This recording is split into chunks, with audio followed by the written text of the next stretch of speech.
Hello everyone, welcome to 2 for Flying and welcome on board of United Flight 204 with service from Boston Logan International to Chicago O'Hare International Airport.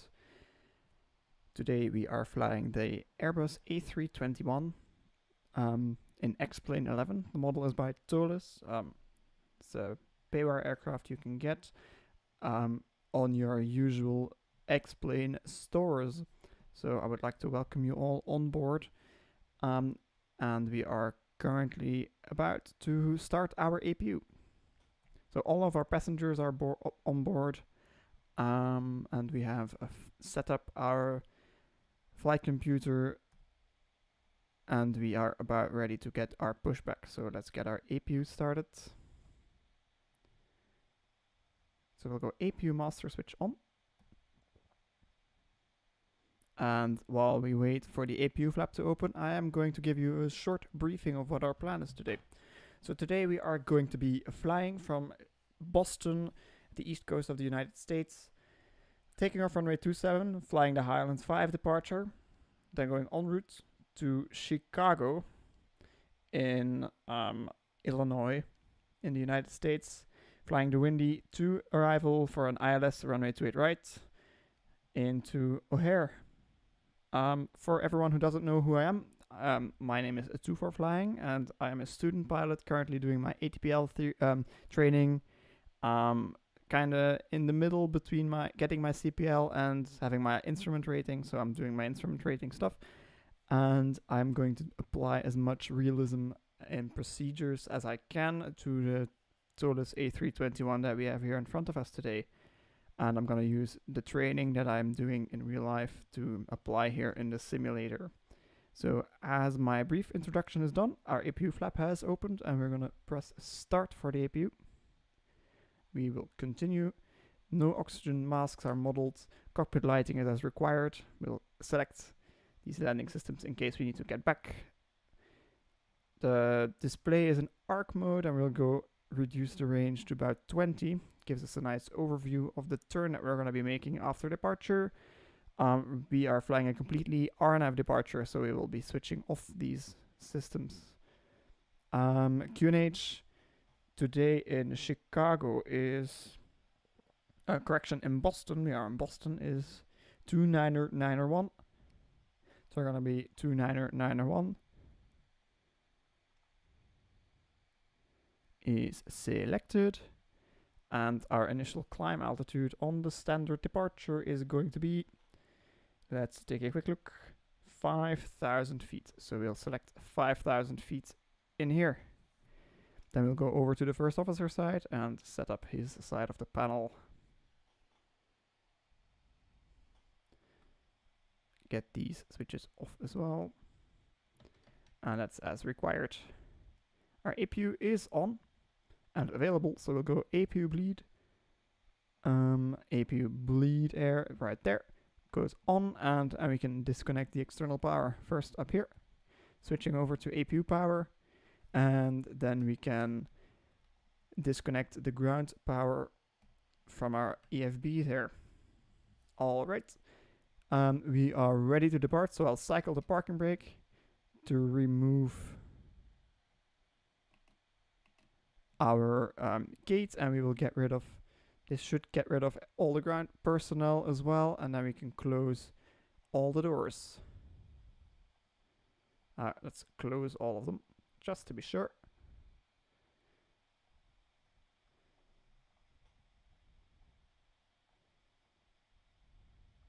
And all cargo doors as well to closed position. All right. Let's do our briefings. So first of all, we'll talk about the weather. Weather here in Boston is pretty windy. So we have 260, 15 knots, gusting 22. It's pretty in line with the runway. We're going to be taking off on runway, let's see, it's going to be runway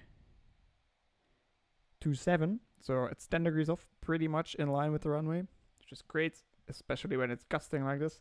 Visibility is fine, 10 kilometers, 10 statute miles or more. Clouds are few at 6,000, and that's it.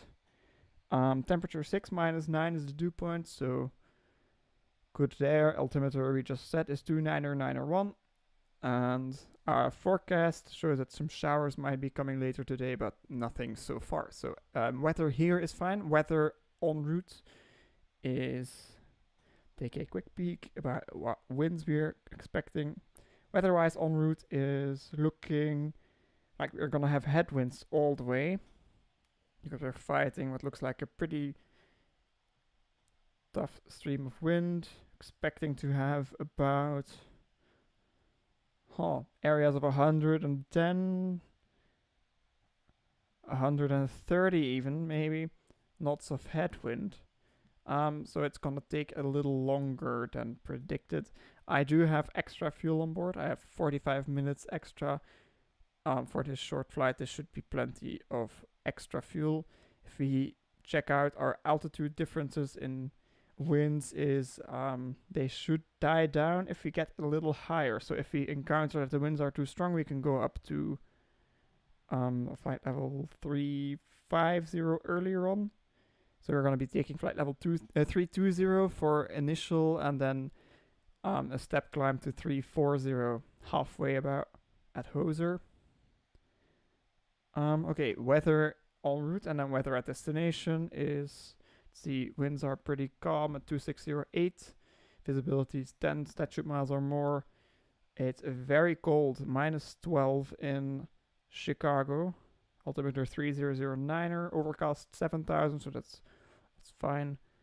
And they're expecting some light snow later today, so we might be encountering that at the time of our arrival. All right. We've got everything set up as required. For weather, runways in use, that is 27 here, and they're using runway 28, I think. The 28s in Chicago, so we're expecting 28 right. Standard departure is gonna be Highland 5 as filed. Fuel, we have 14.7 on board. Let's show that here as well. 14.7 on board gives us an extra of 3.7 tons. Flaps for takeoff is going to be flaps 2. Or 3 even. No, I should have had 2. I did the calculations for 2, so let's do 2 slash down 1.1. Alright, we're doing flaps 2 takeoff. These speeds are for the flaps 2. That's why we check these things. V1 of 149, rotate at 149, takeoff safety speed. V2 152. It's complete. In case of an engine failure, we will be returning to Boston, since winds in the area are the same. We have a runway here that's pretty much in line with the wind, so we will be returning to Boston. And I will go with the checks are completed.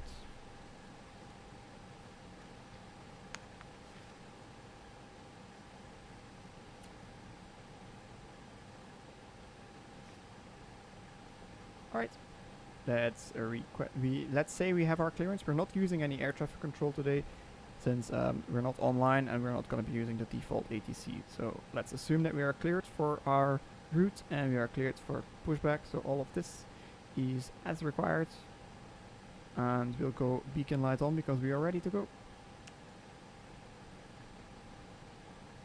Now I will use better pushback as a pushback tool. Get my airport diagram up on my second display here. Let's see, where do we want to go? We want to go to runway 27. It's gonna be special taxi anyway. Let's get it something like maybe this. Oh, that doesn't make sense. Get it up here. A bit back. Straight back, so we can get down there. Alright. Ground to cockpit, plan acknowledged. Call me through the menu when you are ready. Sounds good. And we can start our pushback. Ground to cockpit. Tow is driving up. Alright, and whilst they are doing that, we are going to get our plates here to show you where we are parked.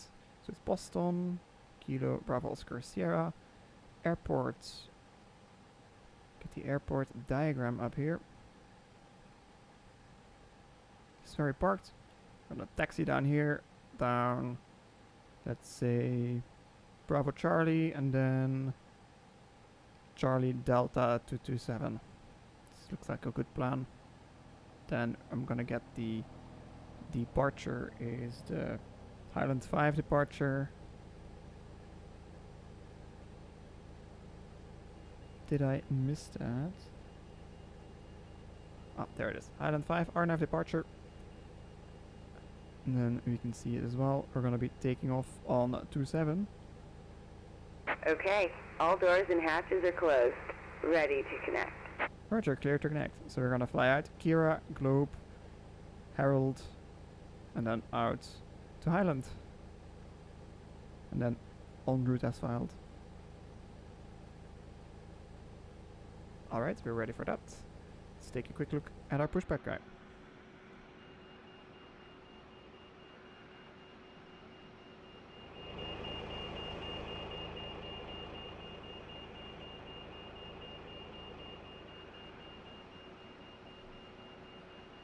Quick screenshot of this. This looks pretty cool.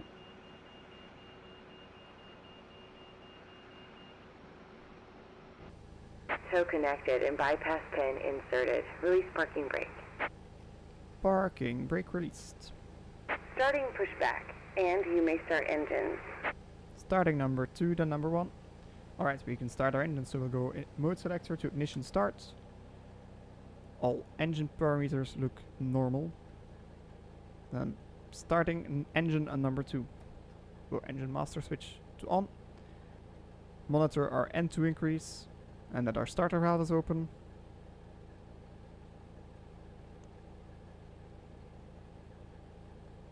Continuing to monitor our N2 increase.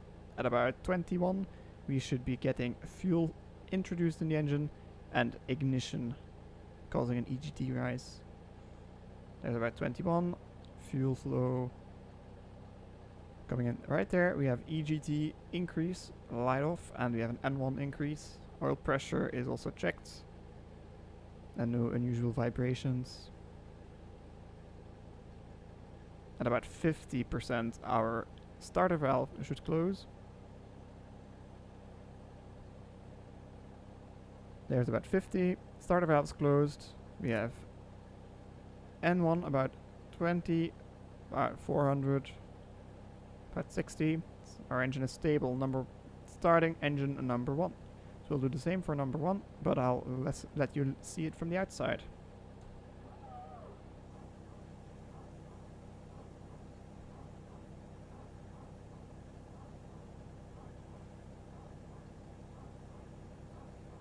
What you can hear, the barking is our power transfer unit, which is pressurizing our hydraulic system that's normally powered by the left engine, as that is being started up right now.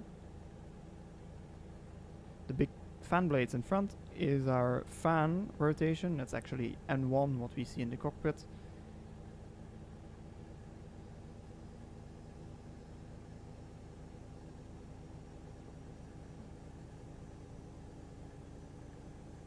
Operation complete. Go ahead and set the parking brake. Parking brake set. Disconnecting tow. Stand by. And our engine 1 is about stable almost. Our starter valve is closed. About 20%. 40, 60, and our engine is stable. Let's start our chrono.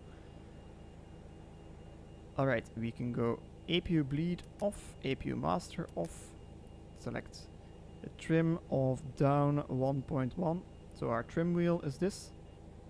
And we want to select down 1.1. Get them to disconnect. And fine tune using the flight control page. We're about at down 1.0 now. We want to go up to 1.1. Alright. Then we'll go engine mode selector back to normal. Speed brakes armed for takeoff in case of a rejected takeoff. And now we have to wait until we see our pushback crew with the needle, the pin, correction. Tow is disconnected and bypass pin has been removed. Hand signal on the right. We'll see you next time and have a safe flight. Alright, looking for you on the right. So what they're gonna show is the bypass pin with the big red streamer that says remove before flight. What that means is that we now know for sure that their pin is no longer on our aircraft and that we have full control of our steering and our brakes and everything. So we're watching. There it is. There's the pin. Now we can do a flight control check. So we'll go back to the flight control page. Stick full forwards. Checked. First we have to select flaps 2 for takeoff, obviously. Then full forward again. Checked. Full back. Checked. Neutral. Aileron left. Checked. Aileron right. Checked. Neutral. Rudder left. Is it not connected? Don't know why it's not working. It's not showing up. Ah, okay. I know, because it's now nose wheel steering on the ground. It's using my roll axis, but that's fine. So we'll go flight control page, disconnect. Yeah, we can follow the procedure here. Select our weather radar. Engine mode selector is normal. Auto brakes max in case of a rejected takeoff. And we'll test takeoff config. So it's takeoff config normal. And then we'll go advise the cabin. And now we have takeoff no blue. Let's say we are cleared to taxi via... I'm gonna verify this route. So we're cleared to taxi via Alpha 2, Bravo, Charlie, Delta, hold short, Alpha 27 at Delta. And we're gonna be crossing 3 runways in the process. We can assume that we are cleared to cross all 3 of those. So because we are going to taxi, we're going nose light to taxi, runway turn-off lights on, and we will release our parking brake. And then we can start our immediate left turn into the taxiway there. Clear on the left, on the right.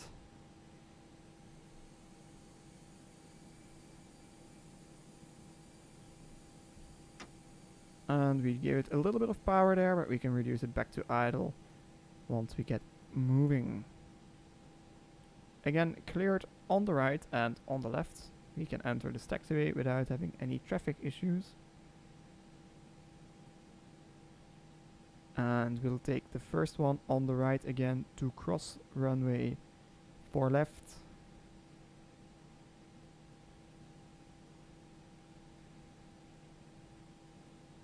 Taxiing out to runway 27 for departure.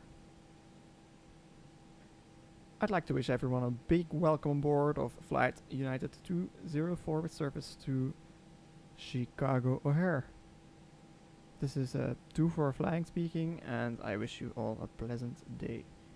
This is Charlie, and we are clear to cross runway 2 to right for left. But we will do a check. So left is clear, on the right is clear, and nothing up on approach on either side as far as I can see. And let's accelerate a little bit whilst we're on the runway. We don't want to occupy an active runway any more than we need to. Even though the runway is not in use, presumably, you don't want to be lingering about on a runway if you can help it. Okay, we'll continue on Charlie and cross the next runway up there, which is 4 right to 2 left.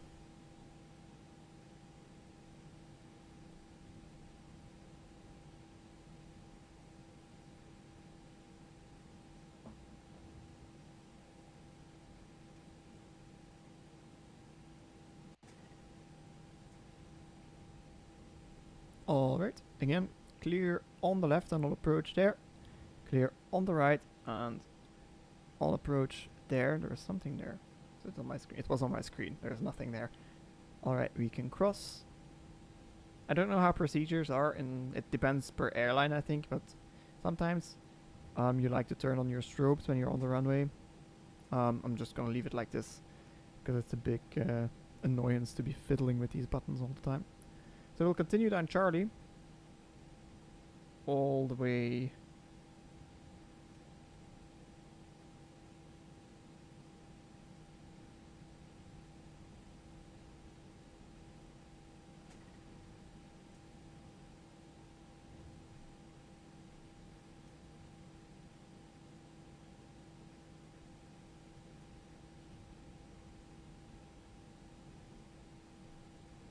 And then we will be making a left on that's Delta, and then cross the last runway that we're gonna cross, which is 33 left, 15 right.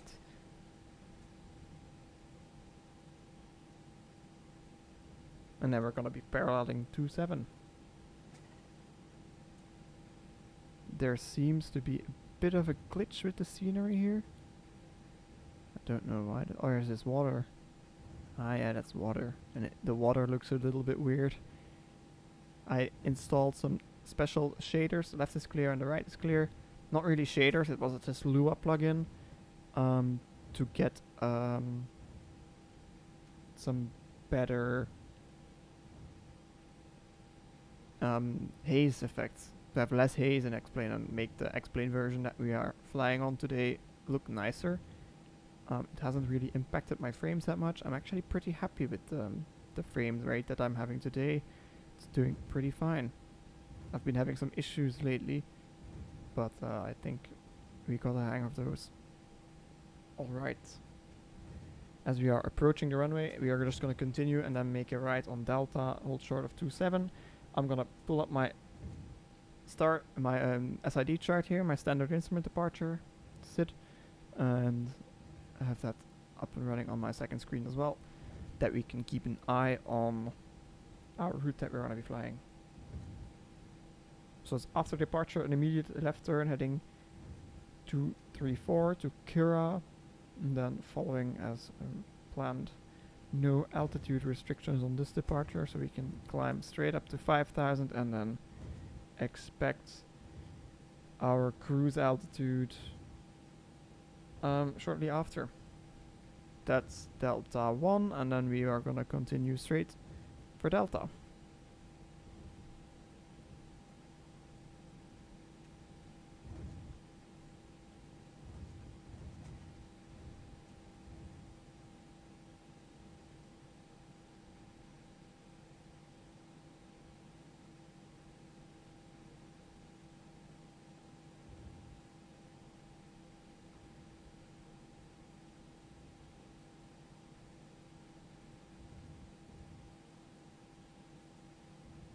Alright, we're holding short, parking brake is set.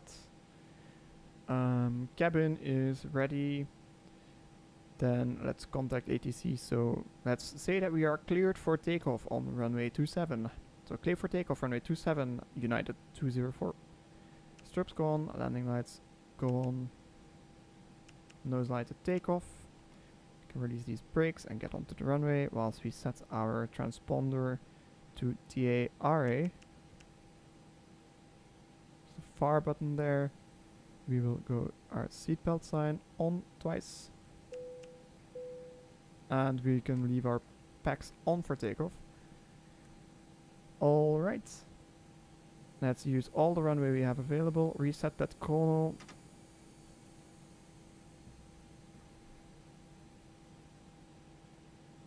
We're going to be flying with a flex takeoff temperature of 35, I think. But we're gonna be flying not a rolling takeoff today. Get on that center line, but establish 40% power. There it is. And then we'll go man flex 35 SRS runway and auto thrust blue. Runway matches with our heading. Alright, we have airspeed alive. Engines are checked and power set. There's 100 knots.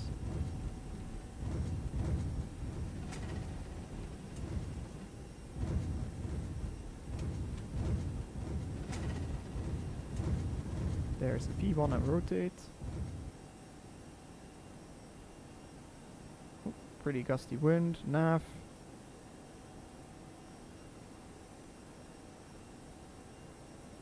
Straight out up to 400 for sure. There's 400 and we can follow the flight directors.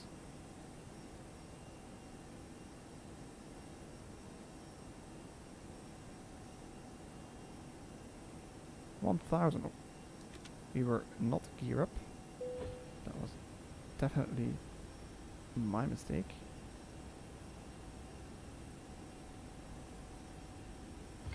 We're gonna skip autopilot for today. Thrust climb. And auto thrust. There's our flap marker coming up, but we're still below it. So let's lower that nose a little bit more. We are experiencing some turbulence. Speed check below flaps 1. Disarm the speed brakes. Get these lights as required. Packs are all on.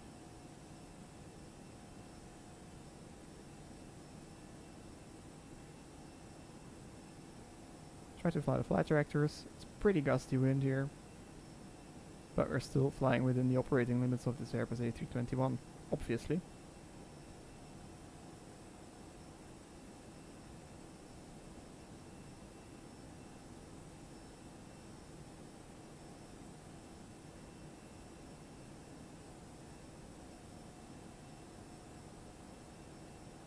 Still manually flying. There go our trailing edge flaps. Once we get to S speed, I'm gonna go flaps up. There's S speed, speed is checked, flaps up. And our speed brakes are disarmed.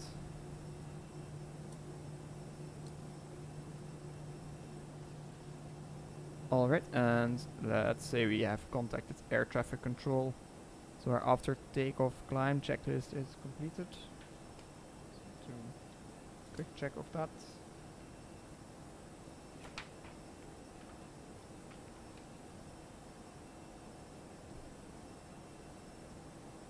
Alright, continue flying the departure. Outstar. Let's continue our climb up to flight level 320. 32, we want outmanaged climb. And thrust climb.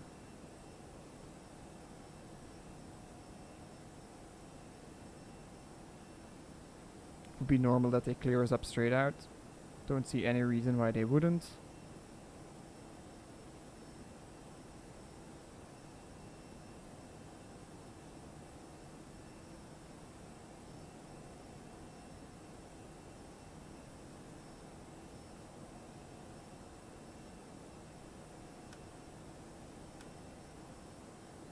Alright, let's get this range a bit out.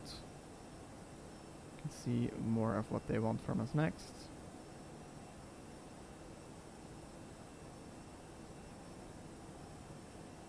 Oh, bit gusty. Wind blowing me all about.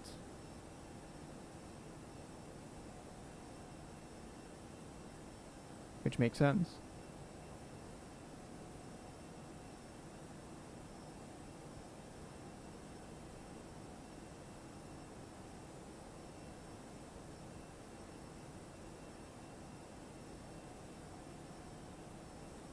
Alright, rolling these wings level.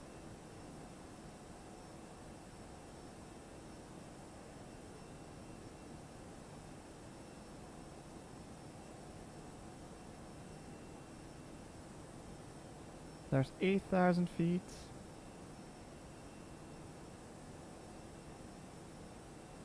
Quick check our pressurization mix checked. And we have no messages. So this was a normal takeoff, no issues. Alright, we're not flying through any physical visible moisture, so we are fine even though our outside temperature is very cold now, definitely still in the icing range though.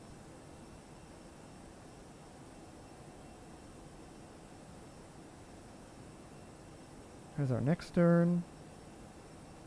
And then going straight towards Highland.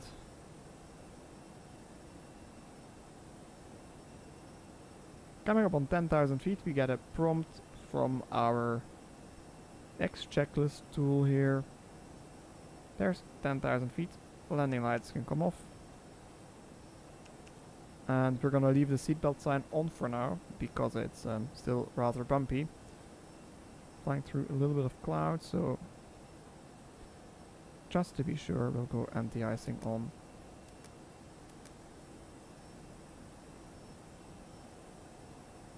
And let's lower the nose for the airplane to accelerate.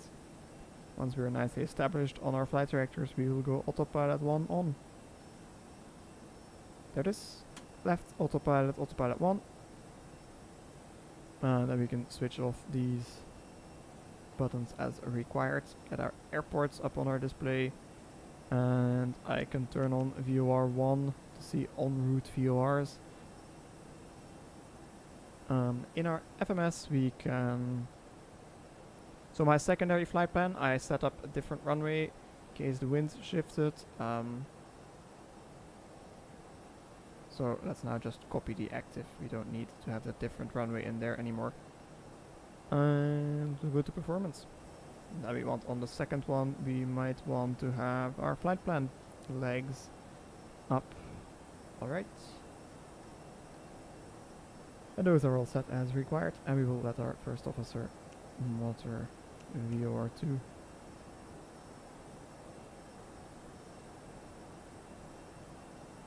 Alright, nicely in our cruise climb now, all the way up to cruising flight level 320 initially. And then we will be climbing at Hosier to flight level 340 as our step is programmed in our FMS already.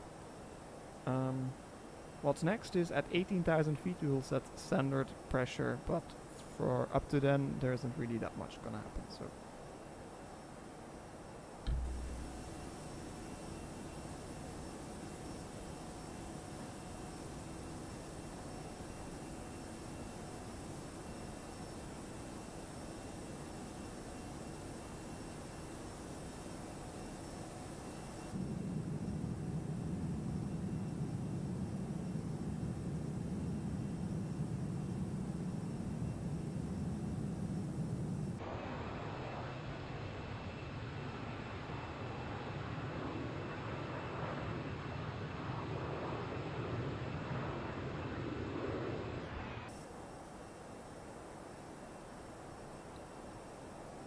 alright, so I hope everyone has been having a lovely day today, and if this day has just started, then I hope that you will have a lovely day continuing.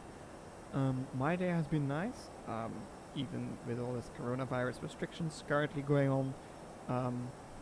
I did have a good day. The weather was a bit bad, but I did a lot of work today, some studying, some getting used to the new flying rules that are gonna be in place here. Right, we are turning now. Looks like we're above most of the clouds, so we can start turning off this anti-icing. Didn't need it after all. And it also feels like we're a bit more stable, so we can release our flight crew that they can start serving our passengers. And once we have an initial service that happened, we can release the passengers from their seats. I think that will be around 18,000 feet that we might do that.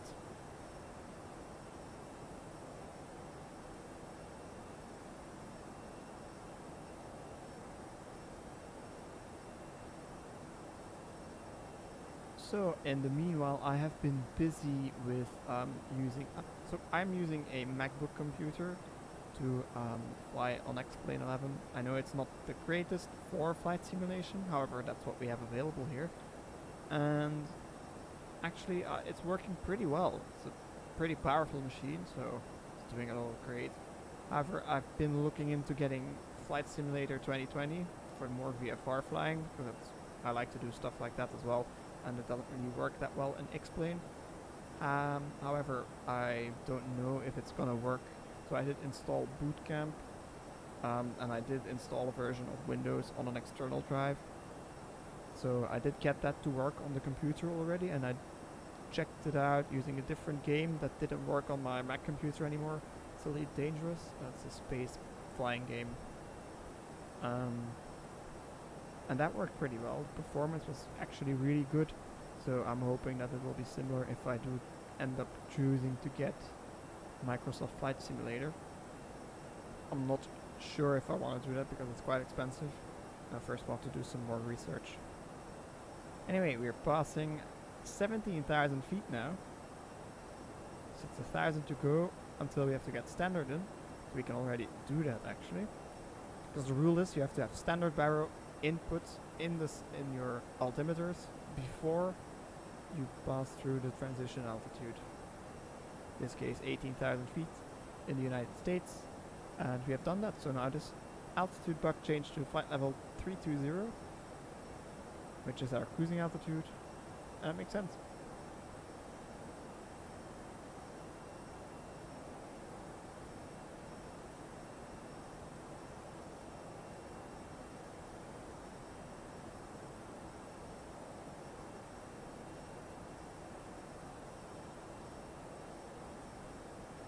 Alright, so as we nicely pass our cruising flight level, our standard, our transition altitude, that's what I was trying to say, we can switch off this fasten seatbelt sign, let our passengers roam about the cabin, and while they do that, I am going to let the airplane fly. It's Marywood to Chicago. Of course, I am going to monitor the airplane and see that nothing goes wrong. However, there isn't really anything special that I might that I want to say to you guys. So I do invite every one of you to just ask questions. I'll be here and I am ready to answer them. If it's about flight simulation, if it's about flight school or training or aviation in general, I'll try my best to answer the questions for you. So see you in a bit.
Hello there, everyone. Welcome back. This is 24 Flying, and welcome aboard Flight 204 with service to Chicago.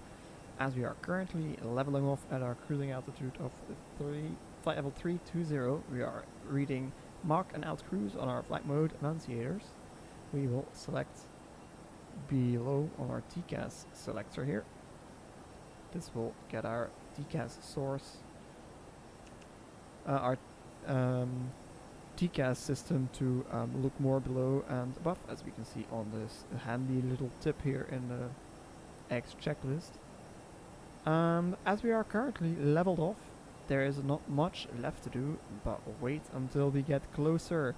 However, we are 14.7, about 15 miles away from Charlie Alpha Mike, which is where we will be doing our first en route fuel check.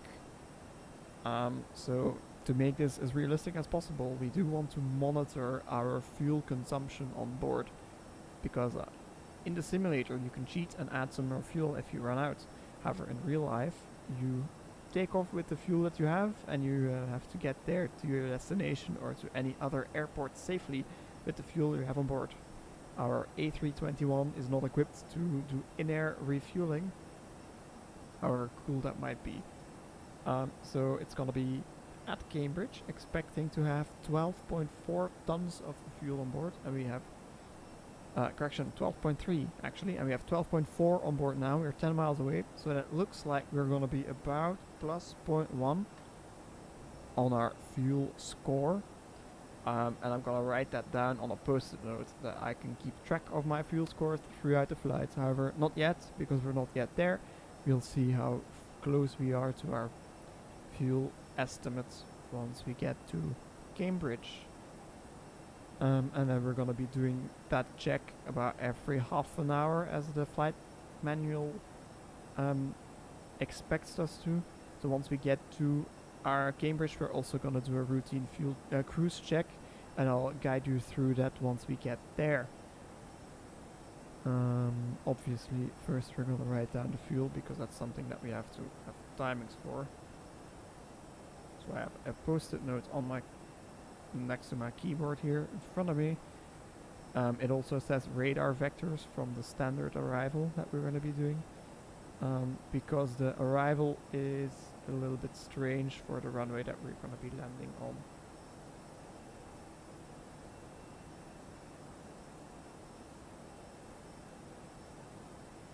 But that is something that I will talk to you guys about a little bit later today, once we get closer to the airport.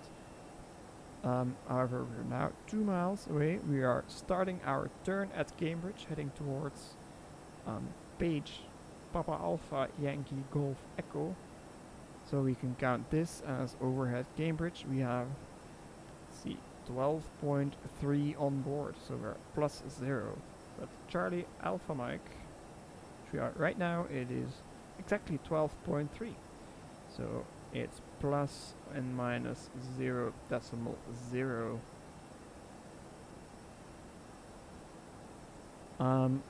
If we see this trend going worse, so let's say at Page, the next waypoint, we are 1.1 below, that means that we might have a bad trending fuel score. Might mean that we are gonna not make it to Chicago, and that means that we are gonna have to take an eye on some alternates, maybe.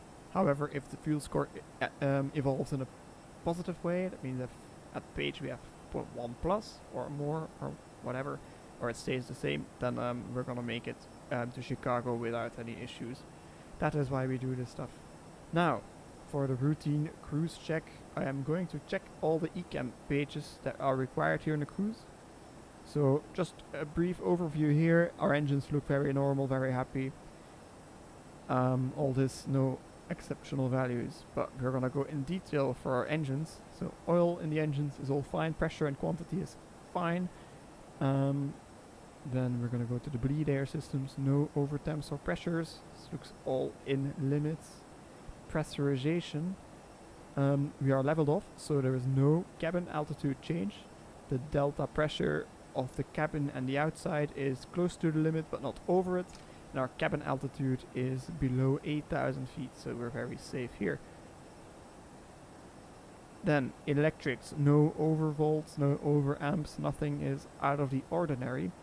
Hydraulics, we have pressures in all three systems. Then fuel is balanced. We have some in our center tank, which is being distributed occasionally. Conditioning, it is quite warm in the cabin, so we are going to select some much colder air in the cabin up front. Should help with cooling the temperature of our cabin down pretty quickly.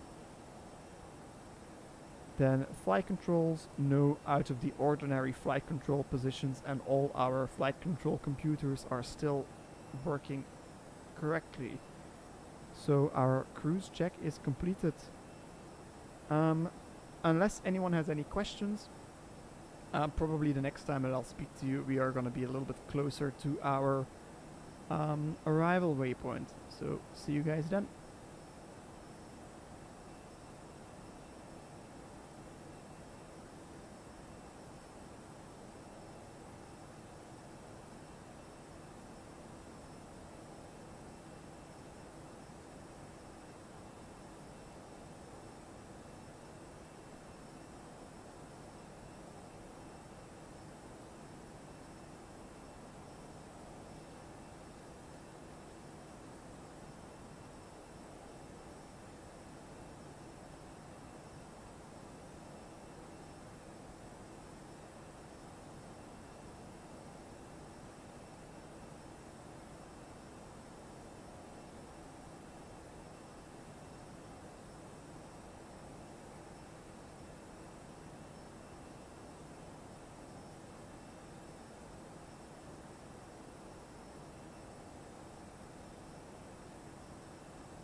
Alright, hello everyone, this is 2 for Flying again, and still en route to Chicago O'Hare International Airport. We just passed the Puppy waypoint, and at Puppy we should have 11.5 tons of fuel on board. We have 11.5, but we just passed it, so let's say it's just about plus or minus, it's plus minus 0 again at Puppy, which means that we are nicely on our expected fuel. Winds down here are not too bad. We have 84 knot headwind, but it's not 100 something knot headwind, so we're gonna keep it down here as for now. But we'll continue to monitor this. If this gets worse, might need to switch it up and climb a little higher. Anyways, nothing much else to say. As always, if you have any questions, do ask them. If you want to have a chat about having about aviation, about flight school, don't hesitate. I'm here, and I'm really happy to talk to anyone. So see you later, and I'm looking out for your questions.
Hello everyone, welcome back. We are still nicely in the cruise and we are 5 miles away from Ozer.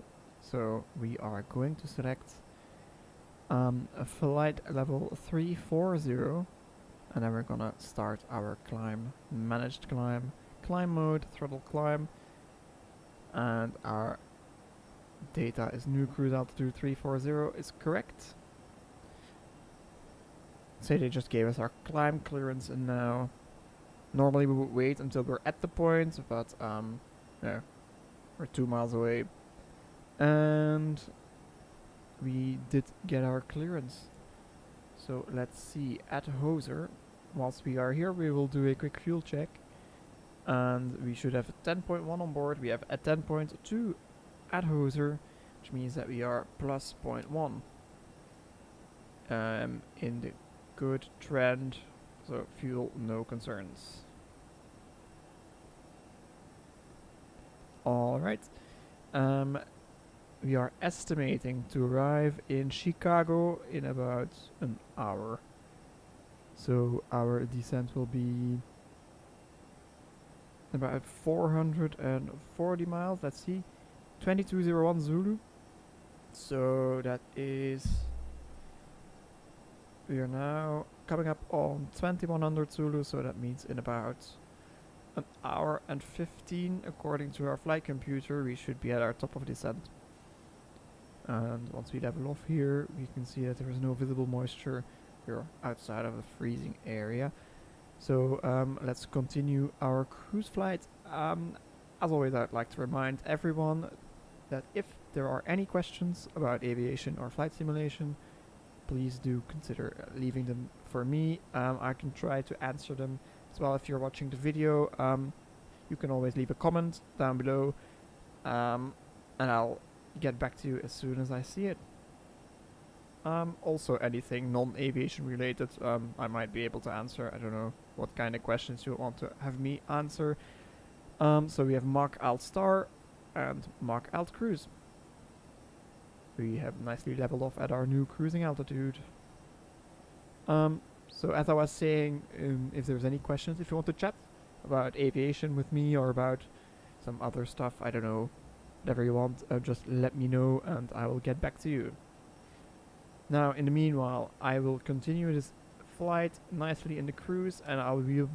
Correction, let's try to speak normally. I will be back with you before we reach the top of descent, about 50 miles before we will start doing our descent preparations.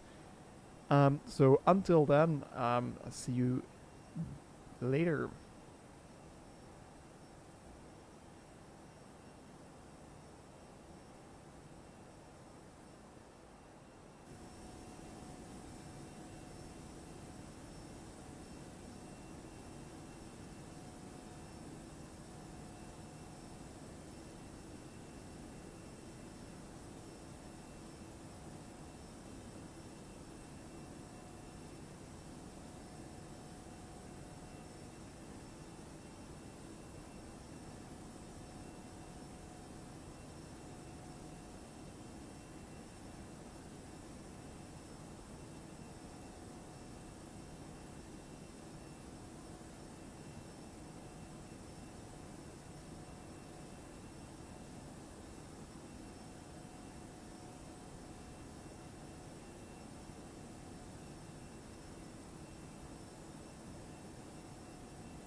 Alright, I've found out something to do whilst we are in the cruise.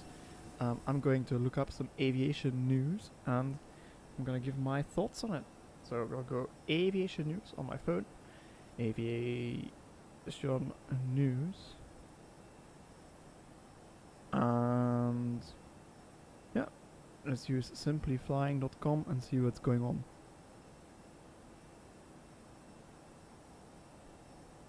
Let's see, a Wizz Air Airbus A321 A320neo was struck by a ground vehicle. Is this interesting? Let's see. Anyway, to everyone watching, welcome to the stream. I hope you do enjoy. If there's anything you want me to talk about with you, please do consider leaving a chat message. I am watching the chat constantly, so go ahead and tell me anything that you want to talk about, anything you want me to do in the next video or something. However, I'm gonna be talking about some aviation news quickly. Let's see, in Poland,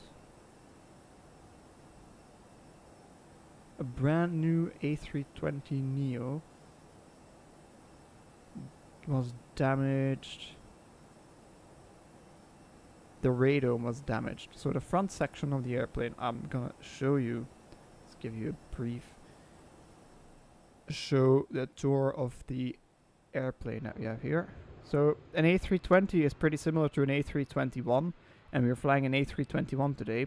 And the Neo is also pretty similar to the standard one, which we are flying today. However, the radome is what they're talking about, is this front nose cone section. And apparently the vehicle hit the nose cone of the airplane. And it damaged it, and they sent a replacement part out. And apparently it happens all the time. That with Wizz aircraft in Poland, it already happened before. Or in Sweden, yeah, with a Wizz Air airplane. So they look like they're a bit of a ground object magnet, but that's not really that interesting of a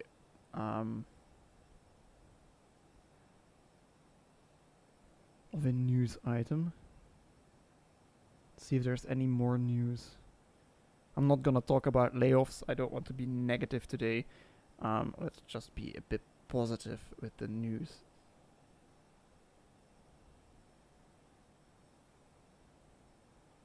Let's see. Yeah, what I did see is recently Amsterdam Schiphol Airport, one of the Beluga airplanes that Airbus has, flew there. I think it's the regular Beluga, not the XL. But they do a route from Hamburg to Toulouse often, and exceptionally this time it had to divert from it was flying from Toulouse to Hamburg, and it had to divert due to bad weather in Hamburg, and it made a visit to Amsterdam. Unfortunately, I didn't get to check it out because there are some restrictions to stuff like that, and it's not that you can just go as quickly to Amsterdam. But I would have loved to see that in real life. Would have been a lot of fun. I've never seen one flying in real life. See if there's any other news.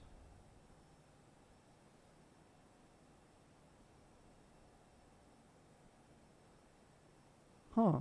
Apparently, some A300s by UPS are getting some new avionics. Must be amazing to fly a big old airplane with brand new avionics. Oh, there's a picture as well. I can try to describe what it looks like. Take a quick look. So normally when you have A310, A300, it's actually this display but a little smaller without the speed tape and the altimeter, and it looks pretty similar to what a normal.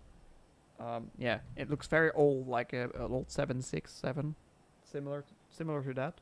And now what it looks like is we have big displays like here in my Airbus cockpit right in front of me, but then with even more modern technology, like a nicer PFD display, which is this one, and a cooler ND with some color. Yeah, must be a joy to fly. And it looks like they're already built, so yeah, cargo airlines, they have a lot of money to spend right now, I think, because they're in big business. Let me just quickly grab my power cord for my phone.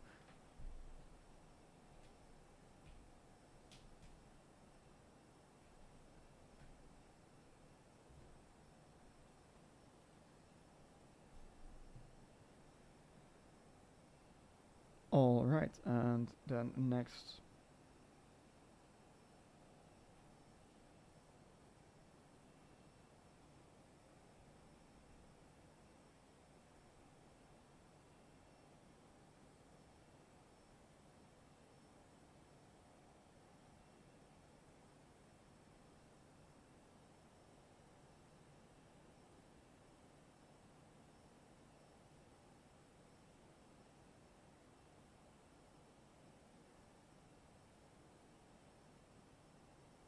oh yeah, there was this freighter.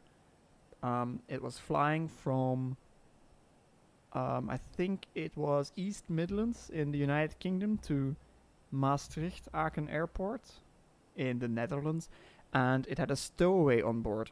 And usually, what happens if there's a stowaway? It was actually in the landing gear bay. So it's the locate. I'll show you.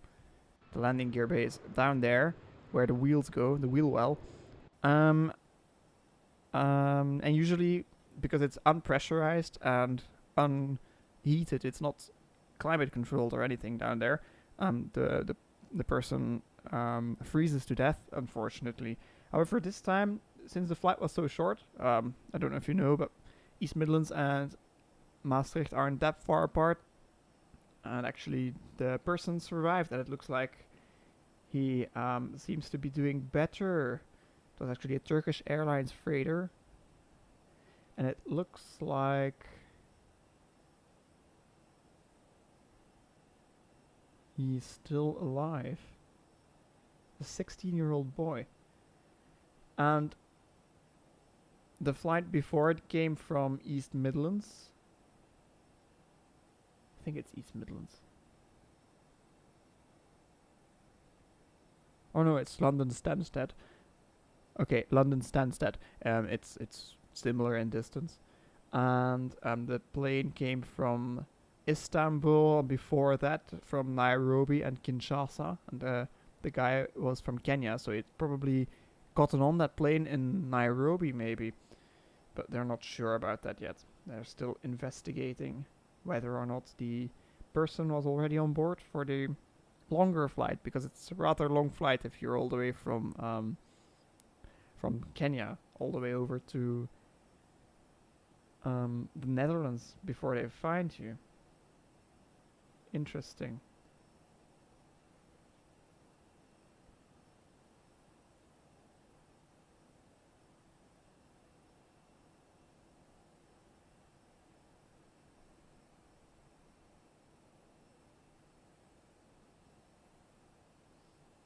And some recent news from the European Aviation Safety Administration, EASA. They approved the 737 MAX back for operations. And I heard that Ryanair is already really getting ready to resume operations once demand grows a bit more in their 737 MAX, which is a good thing to see, especially for a student pilot like me. It's always nice to see when all airlines... I have no bad feelings for any airline, so I wish every airline the best, and I hope every airline can pull through and get stuff done, keep flying, because the more pilots they need, the better it is for us. So they are about to resume operations, and if you want to know, I have no bad feelings towards the 737 MAX. I trust that they did their research and that they did their jobs this time, and that they figured out everything that was wrong, because I think no other aircraft in the skies today has gone through such a thorough safety inspection now, because they went from under controlled to massively regulated. Now every aspect of that airplane is really checked out, so they should be safe to fly. So, and they're more efficient, they're quieter, and they have more range and capacity, so nothing bad about the airplane anymore. I'm really happy that they get it approved as much as possible. I think now maybe only China still has to approve, but most big other agencies have approved it as far as I know. It's also good news. Whilst we're flying, let's do a quick check here. We're about to approach Durlo, and we can do a fuel check at Durlo. Let's see. Durlo, we should have 9.4 tons on board. Looks like we have 9.46, which is about 9.4. We did have that climb in between, so that is why we probably don't have the 0.1 anymore that we had at Hoser. Okay, that's fine. So we're 3 miles out. Let's say that is our fuel. It's gonna be 9.4 at Delta Echo Romeo Lima Oscar Turbo. It's 1.5 out. And let's call that plus or minus 0. Alright. Yeah, that looks pretty good. We're still nicely on our estimates. And since it's been a while, we'll do a normal full cruise check. So we'll go engine page. Everything is nominal within its limits. Bleed page. All these are within their limits. Pressurization. Cabin pressure differential is still within the limits. I think we can go up to 8 psi difference. No climb or descent in the cabin, and cabin altitude is still below 8,000. Electric page, we have all values in the green. Hydraulic page, pressure in all 3 systems and quantity as well. Fuel is balanced. Our center tank is now empty and we're feeding off the wing tanks completely. Air conditioning, it's still a bit warm in the cabin. So let's get these all the way up to maximum cool. Although it's gonna be cold in... Yeah, because it's gonna be cold, it's gonna be minus 12. Let's check that weather quickly. It is minus 11 in... Yeah, it is minus 11 light snow in Chicago. So the fun has started. I was hoping for some snow. It always makes it more interesting when the weather isn't completely nice and quiet. But that means that we want to have these colder, because we don't want to get everyone a cold on board our airplane. Let's see. Then flight controls are all in their respective positions that are expected, and no flight control computer issues, which are these. That means that our cruise check is also complete. Alright, we are cruising along nicely. No real issues with the aircraft. Let's continue to look a bit online to see if there's anything worth talking about news-wise.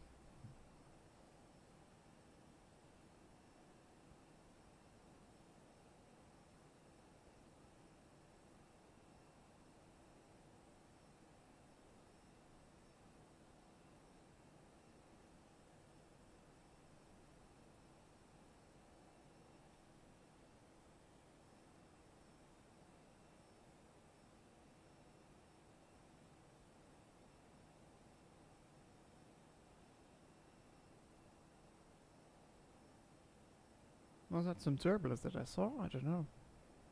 Wasn't looking at my screen properly. Should have been monitoring this more carefully.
Alright. So I saw this let's see. this article about 747 being a very important part of cargo operations, and it's true because we saw that all of the passenger 747 fleets that airlines had, they all vanished and they all stopped operating those aircraft as this crisis that we are still in hit, because there was simply no demand for old aircraft with that big of a capacity, and they had much more efficient aircraft ready to take over. And it's a shame because the 747 is really an icon. However, cargo airlines are still very much operating the 747 because they have big range and a large capacity and a big nose door if you have the Boeing freighter versions, the original freighters. And yeah, it's just, I think it's really convenient airplane to have as a cargo operator, especially because there are so many spare parts as well. They're very popular for cargo airlines, and there's a lot of them available. Like all of these passenger aircraft that are being converted to freighters are bought up by freighter airlines. It's really, yeah, it's a useful aircraft. It's a workhorse. That's what they would like to call it, I think.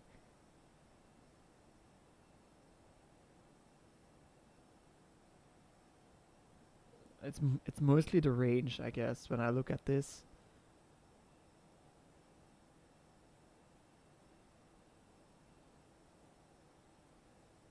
Yeah, for sure. There's this graph that says it shows like a A380, 747 passenger, A380 passenger, A340 passenger, all these four-engined aircraft, and how they all just stopped operating.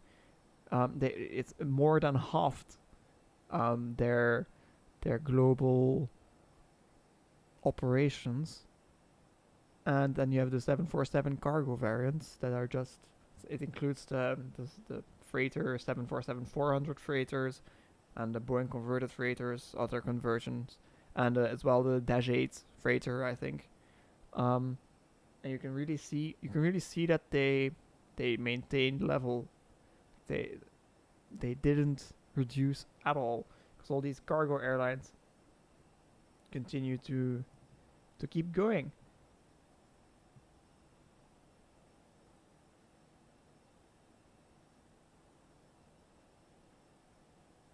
Let's see, what airlines have these 747s?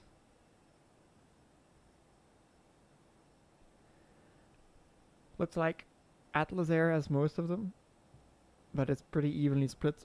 And then UPS, Cargolux, Cathay, China Airlines, Kalita, Airbridge Cargo, Asiana, Korean Air, and Silkway West Airlines.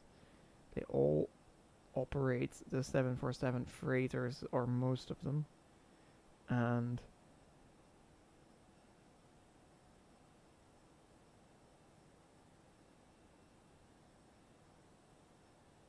it looks like they all slightly increased their flights that they're doing as well. So they're flying more than they expect to see. I must give credit to Joanna Bailey for Simply Flying, where I get my info. However, this is not a written piece, and just talking about some stuff that I see here. That's really interesting.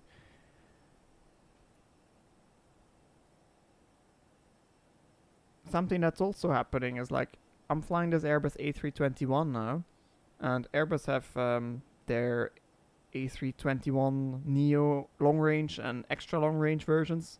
The XLR is the one still coming up, and they're perfect to start replacing like older 757s and to do narrow body, longer haul routes. Yeah, because the demand is very low now, so they're ideal to be placed on lower demand routes that are longer range anyway, because you can't really take a 737 MAX to do very long range flights like the XLR can. And I have the Neo version of the Tolis here, and I didn't really fly the XLR yet because there aren't any airlines operating it yet, and whenever I want to fly a proper route. And it also takes a long time to be flying a extra long range and a very long haul route. And it's definitely not streaming material. I like to get these flights a bit shorter. This one is on the long side of things already. However, it's gonna be interesting to see airlines like Delta. I think they get some. United maybe. Wizz Air. Got, or is it? Yeah, I don't. Some of those operators they were planning on getting them. Now it's I don't have the source in front of me, so I don't know if it's true, but those airlines. But once they start operating a very efficient aircraft, long range, it's opening up a new possibility where you would normally need an A350 or a 787 to be operating those routes. You can now get an A321 extra long range to operate quite long range, but a lot smaller airplane, so you don't have to fill it as much as other aircraft might. Stuff to think about once you're getting into aviation. Alright, let's do a quick check here. We are about 209, is it? No, 290 miles away from our top of descent. And it's saying we should be there at 21:59 Zulu, which means in about 40 minutes we should be arriving at our top of descent. And about 50 miles before we get there, so in about 230 miles, I want to be getting ready for my descent. So I am going to take a very short break here before we get to doing all of this work. So I will see you in a little while. Please do feel free to ask any questions in the chat, and I'm still watching. I'm just gonna take a break from talking for a bit, unless you have some things that you want to tell me or ask me or chat about. So see you in a bit.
Hey there everyone, welcome back. We are currently going to start our approach preparations. So I just figured out there is an issue with our flight planning here. We're gonna have to cut a little bit out. However, no, let's just leave it like this, because we're gonna be flying the approach. Although we should go up to Papa Alpha Papa India here, and then we should delete all that is gonna follow all the way up to this waypoint here. So actually what we want is to start deleting this,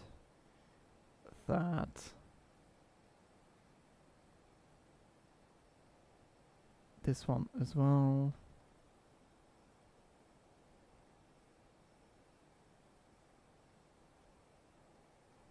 Until we get to Pappy, and then we want to delete discontinuity as well. And then we're gonna go see where our top of descent is now.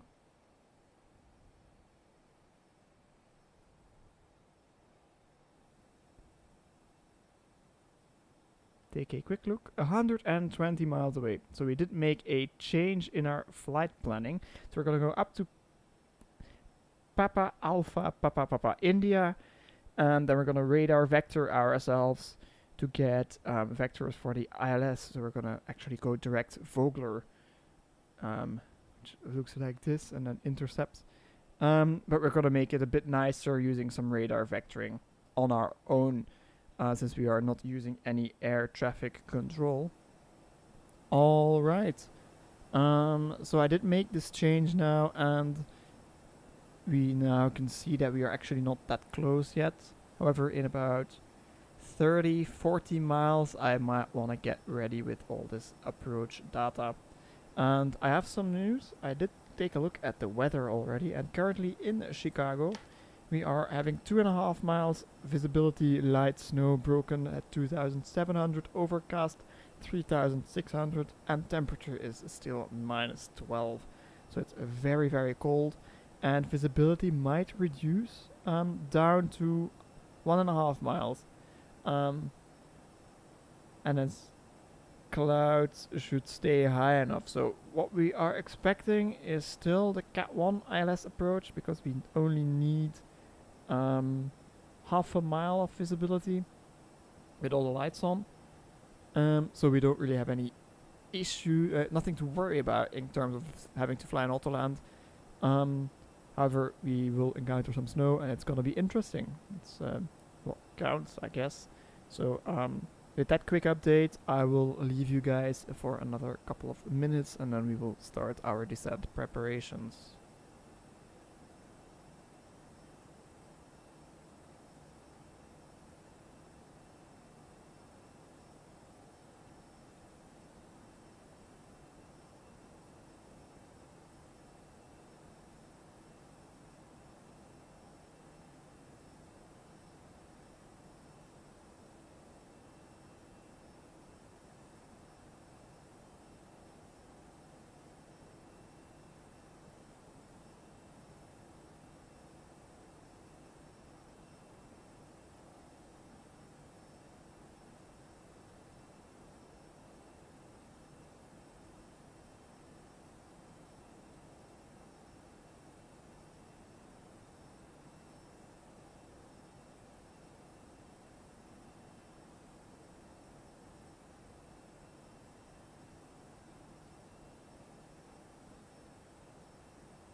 So alright, I am currently doing a quick check of everything in my flight computer to see if all of the data is correct. So what I did check is we have our approach planned in and all the altitude constraints that we need are in there as well.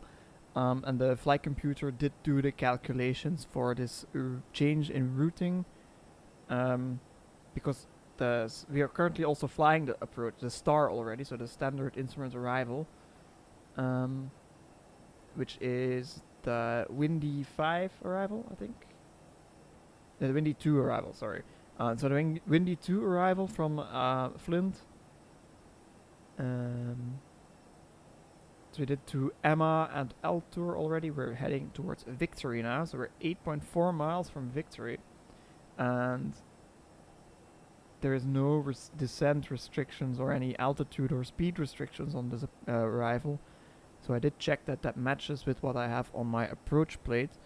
I might want to get that up here as well. It might be nice for you guys to see and follow along as well. I'm using Navigraph charts and Navigraph data as well to have the most up-to-date information.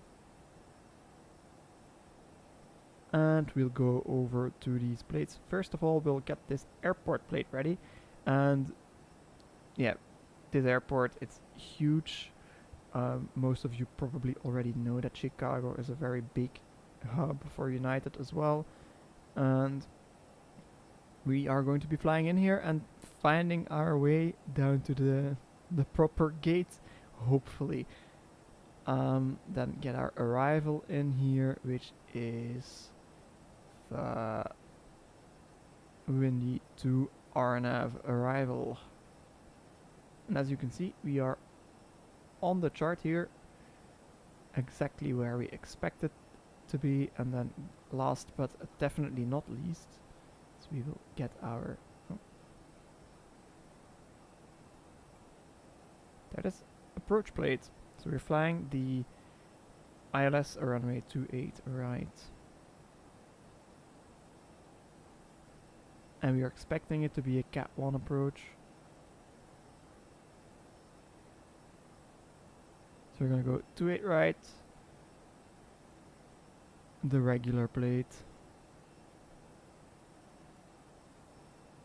Up to Cat 1 minimum.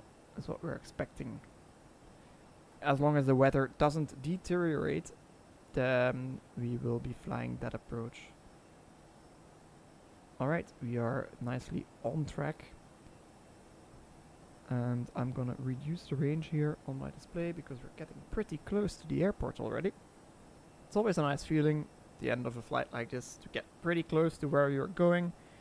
Yeah, you can stop wasting everyone's time and just land already. Alright, so let's do as our system wants us to, and we will get entering our destination data. So we'll go check here, flight plan, arrival, flying ILS 28 right, via Vogler, via the windy 2 arrival, Fox November Tango transition, that is correct. Red nav, so we will pull up our approach plate, then we will enter 111.1 for the ILS frequency in a landing system, and with a course of 273 degrees. So 273 is our final approach course. Entered in here is set and as required.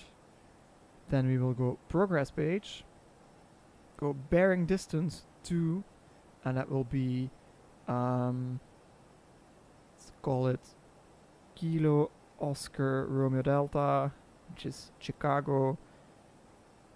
Then Romeo Whiskey for runway, or no, just not required. So we'll do 28 right. Then we have a bearing distance to there. We have an idea of our track miles to run. Performance cruise, then descent is managed arrival. So pull up our weather. QNH is 30.06. We will enter this in the QNH tab. Oh. Didn't it press the decimal? Okay, 06. Let's try this again. And temperature minus 12. So we'll go minus 12. Wind 2606 knots. So 260/6. Magnetic. Transition level, flight level 180 is correct. Minimals, we're going to be using radio altimeter today. Just because we might downgrade to it, let's get 2 or 3, so we'd go 200 in here. I'm not 100% sure on how the procedure would go in a real Airbus A321, unfortunately, but we'll stick with this, and then we will go config full with a landing speed of 146, approach speed of 151. It's all checked. And we will select auto brakes. Let's go auto brakes low because there is snow on the runway, and we'll use a lot of reverse thrust to slow down in due time on that runway. Then we'll go back in here and go to the go around page. Then we will check our missed approach altitude for the approach, which is in fact, I can show you here. So this is a Jeppesen plate, and the missed approach altitude is shown here. So we're going to be climbing up to 4,000 feet, which is our engine out acceleration altitude, which we are going to enter here. So this means that when we have an engine failure and we do a go around, we're only going to accelerate once we get to 4,000 feet AMSL. Then we'll go fuel prediction. We have enough fuel, the extra time, we have more than extra than we anticipated, so that's fine. Secondary flight plan. We're not expecting any different runways, so we will leave it as is. Then we can go back here and see 54 miles away, so we are gonna leave our altitude selector like this for a little while. To get within 20 miles, I'm gonna select the lowest altitude we are clear to. Initial approach fix, we want to be at 9,000 or above, so we'll select the floor of 9,000. We will be a lot higher by that point, however, that doesn't really matter that much. We will be perfectly fine on our profile. We just need to be, as you can see here, we just need to be at 2,000. Just need to be at 2,200 by the time we get to Willet. We want to be on the localizer by then. We want to be able to intercept this glide slope nicely. That is the goal. I'm gonna leave this approach plate like this. We can continue in our arrival plate here. As you can see, we're heading towards Paynton.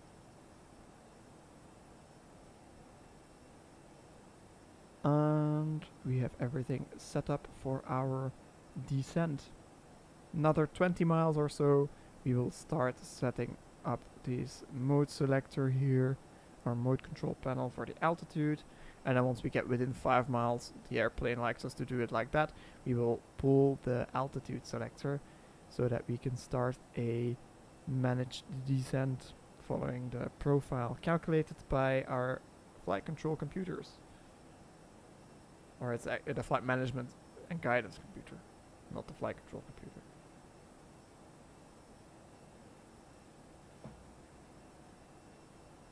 Alright, just had a quick sip of water, and airplane's still looking very nicely. We have as much fuel as we need, more even, but we are not max landing weight constricted, so it should be fine.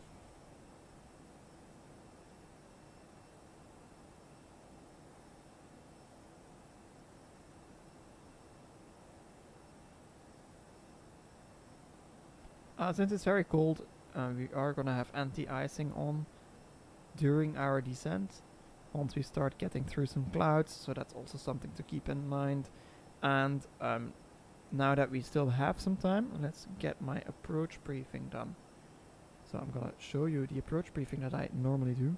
What I've been taught in school, in flight school, is that when we do a standard briefing on a Jeppesen plate like this, we start at the top. So we are doing the ILS approach on runway 28 right in Chicago.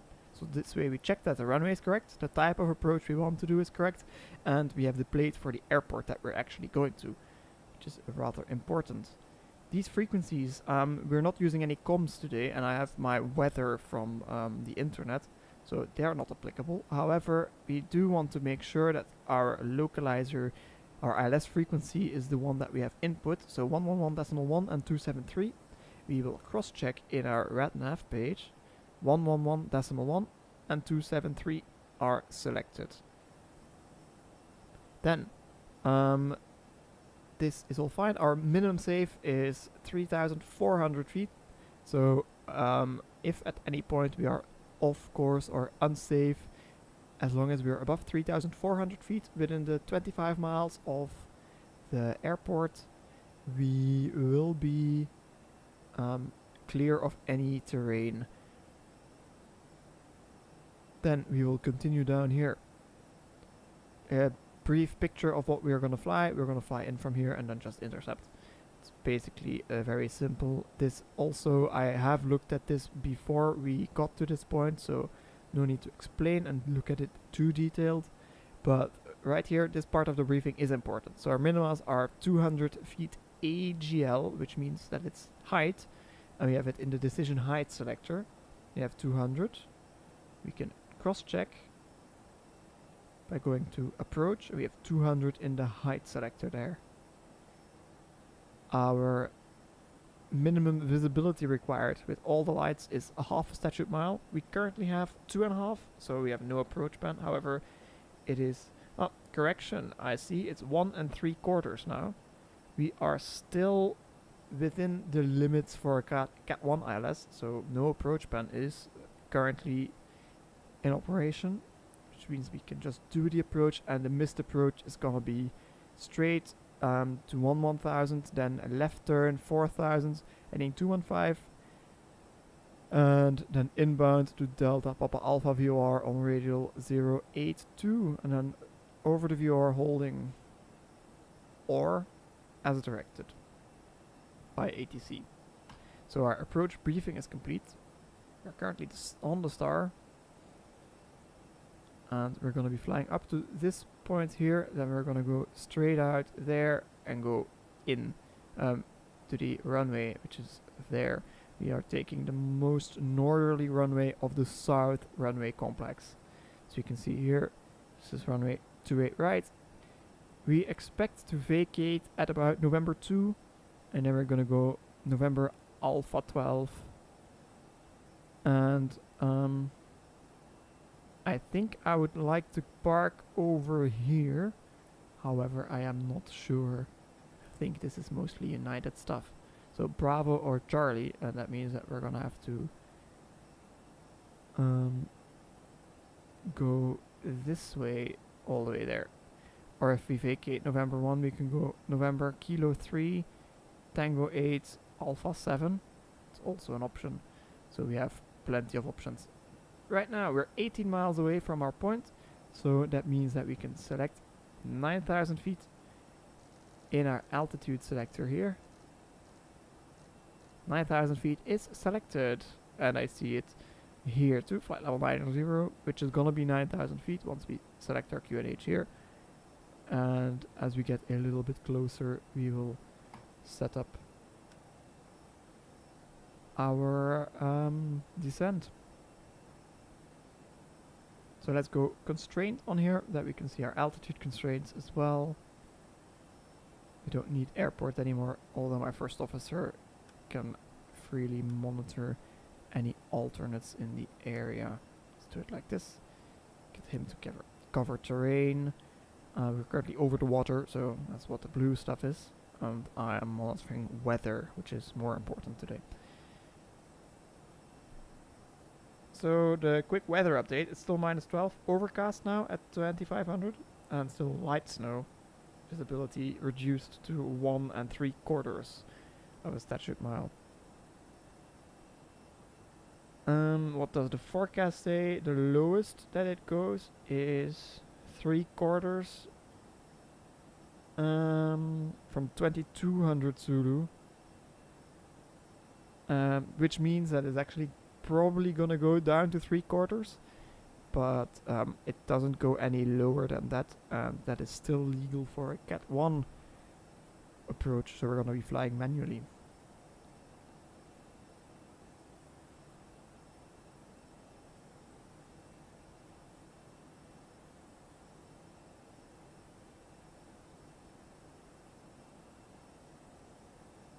Although much lower than that I don't want to go. If I see the visibility reduced too much, we're gonna be flying a lot on autopilot all the way up to minima maybe. But we'll see. Might be interesting to hand fly this one.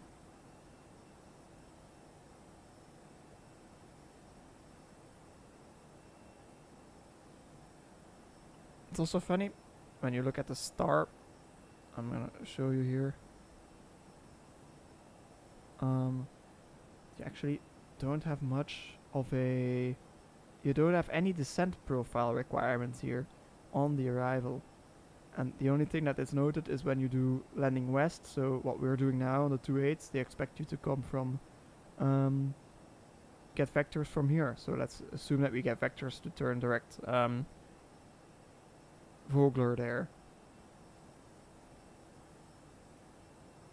And no real descent restrictions. So we're at flight level 340, almost on top of the airport.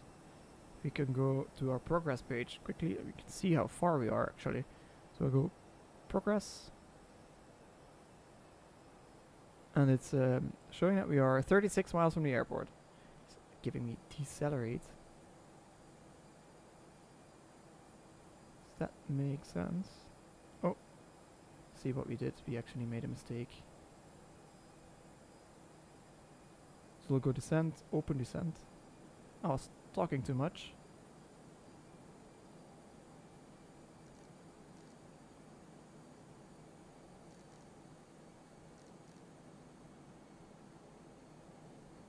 So right now we are in open descent, and that means that we want to have open descent, speed brakes out to half, and we want to try to re-intercept our descent point. Okay, and we want to monitor our speed and our rate of descent. So let's get everyone strapped into their seats. Stop talking about all of this crazy stuff and start flying the airplane.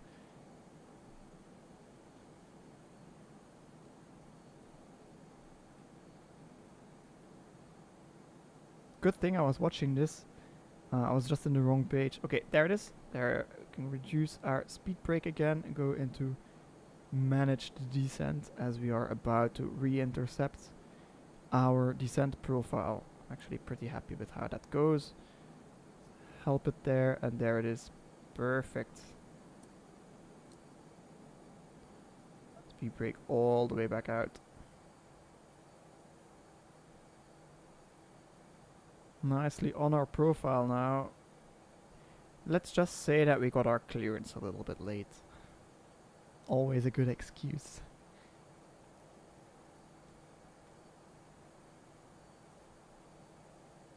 Alright, descending now through 29,000 feet, flight level 290 actually, because we're still on standard.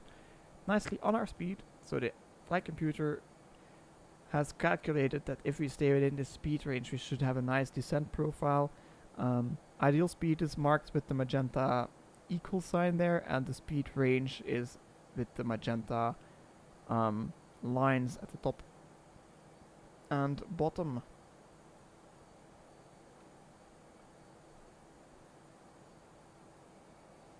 Right, making our turn at Puppy. Let's say we got vectors for the ILS.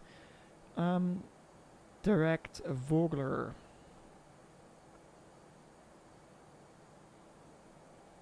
And how could I tell that was above profile? So the profile is this green dot you see here. If it's above you, you're below profile. If it's below you, you're above profile. And we're pretty much on the profile that it's calculated now, which is always nice to see. On the speed, on the profile, and on the green line here on the heading. Actually, 0.1 left as it's showing.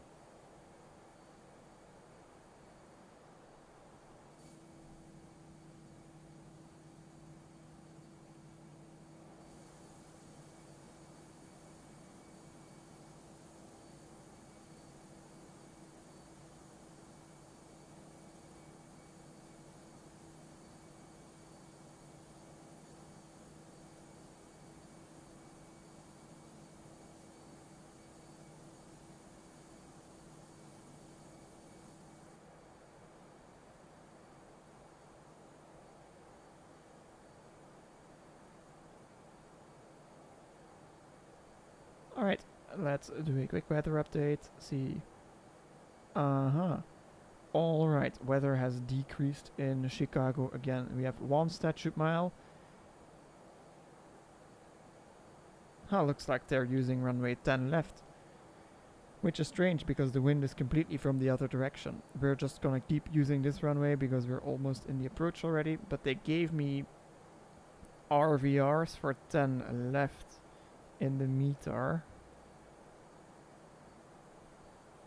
I'm not familiar with the approach procedures, with the airport procedures in Chicago, so it might very well be possible that they prefer 10 left if the wind is not strong enough and they have a better approach there. Let's take a quick look here. 10 left. ILS. It's a Cat 3 as well, but 28 also has a Cat 3 to it, right?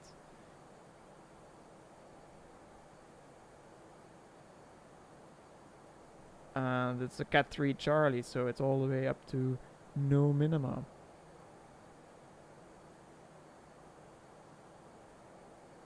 Or is it? Let's take a quick look. Interesting.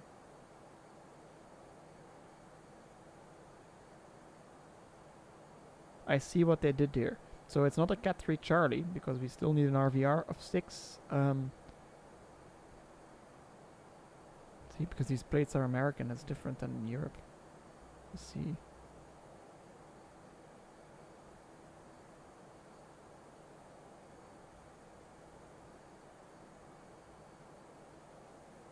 Because although visibility at the airport is 1 mile, RVR on 10 left is less. So we'll see once we get there. If we can't land, we'll go around and we will land on 10 left. If you don't have visual by the time we get to our minimas of 200.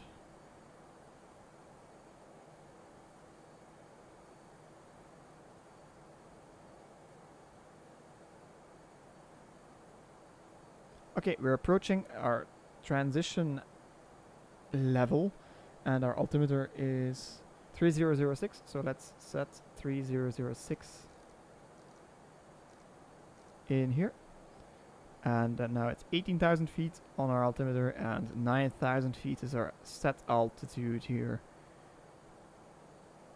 Okay, next Vogler, that's 9,000, so we'll go from, once we pass Vogler we can set 8,000 to go to Rigby, then Bluto is 7,000, Roxy is 6,000, Wavy 5,000, Adamy 4,000, down to Willet at 2,200, which is our platform, which we can all see here.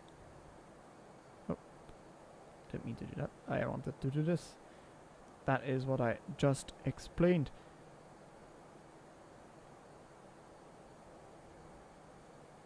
Alright. There's our turn, so we can select. Not actually there yet, it's because it's such a big turn that it's turning already. But once we start flying away from Vogler, we're gonna go 8,000 on our altimeter. It's not gonna make a difference because we're still quite high, honestly. But procedure is procedure, so.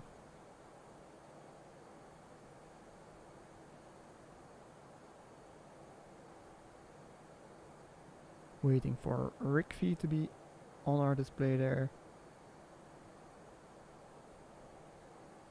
Oh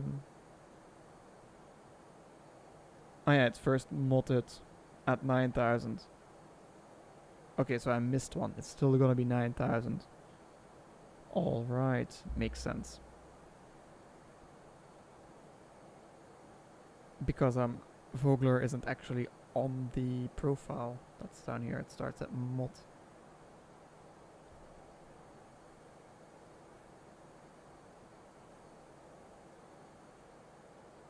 We're gonna enter the cloud, so we're gonna go all our anti-icing on.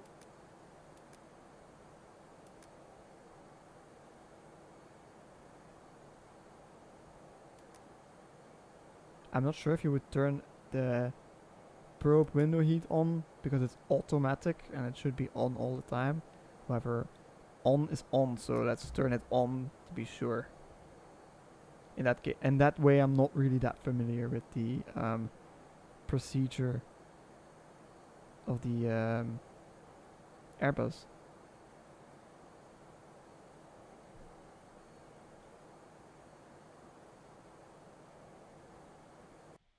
Oh, my bad.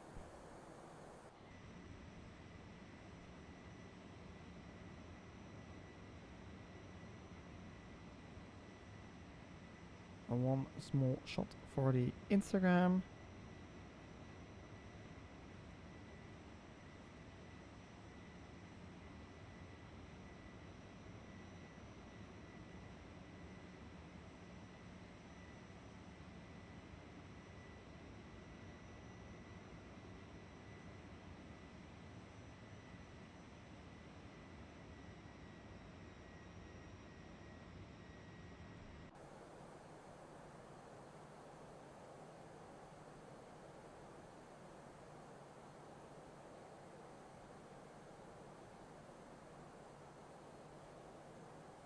All right. All our anti-icing is on. Let's say this is the end of the start, so we'll go approach checklist. We'll go engine mode selector to ignition start because it is there's moisture in Chicago. Then we passed through some clouds already. Is that possible? There's 10,000 coming up. We'll go landing lights on. Landing systems activated. And approach checklist is completed. So we're at the end of the start. Let's confirm. Activate approach phase. And we'll let our crew know. And we're still a little high for flaps, so I'm gonna leave it out for now. We're expecting to get flaps in once we get closer to our platform altitude.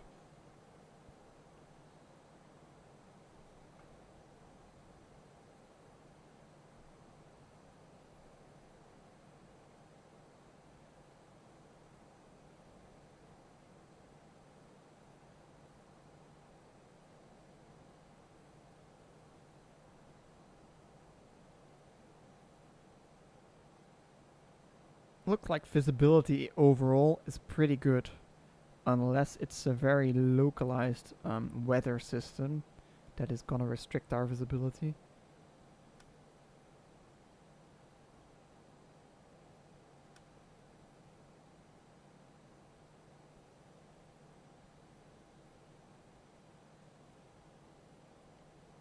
Alright, we have slowed down to below 250. Aha! That's a reduction in visibility. That's quite significant already. However, I'm pretty curious to see how it goes once we get closer to the airport. It's gonna get much worse. Weather update. It is giving me... let's see. It's not telling me much. Still three... Oh, it's 3/4 now.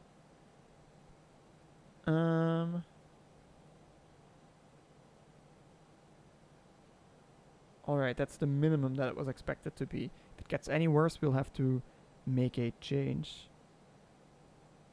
Alright, we are about at mod, but not yet. So we will have to wait until we get to... There's rig fee, we'll go 8,000. descend. Alright, the airport is in sight. That's actually really good to already see the airport there. As long as we can maintain visual, this will be perfectly Cat 1 approach material. No issues at all. And we are not experiencing any of this light snow that the METAR is telling me about. But we'll see once we get there. Right, in 1 mile we can go 7,000, so we will be ready to select 7,000 as well.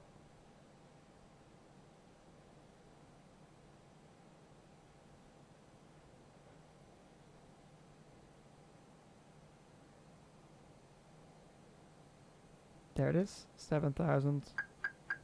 Descend.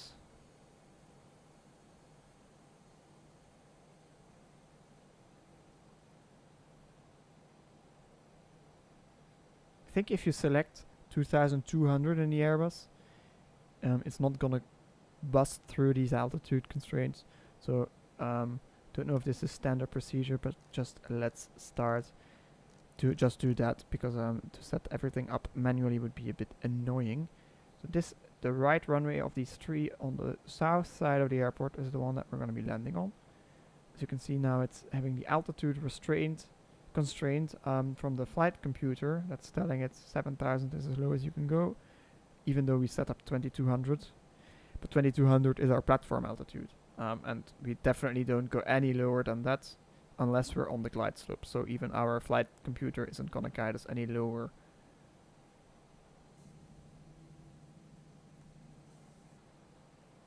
We're getting some precipitation on the windshield. I don't know what's going on. Let's quickly hop outside. Get this camera straightened out. There it is. It's much better. I have this plugin and sometimes it goes wrong a bit. It helps me look around when I taxi, and it gives some head shake when you have turbulence and stuff. It's called head shake. Okay, we have glide slope information and localizer information. Our ILS is correctly identified as India Tango Sierra Lima. And we're on our glide slope, in fact. Which makes sense since we are projected to be there. So there is a big cloud that came up here. Suddenly, the airport is beginning to disappear a bit. I'm curious to see how that will go later on.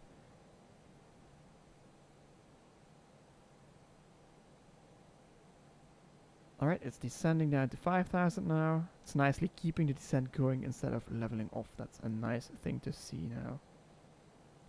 Alright. See how far we are from the airport. We're 15.5 miles away from the ILS beacon. And we don't need to configure yet for flaps. Although we can go flaps 1 because we're on the speed already. So speed is checked. Flaps 1.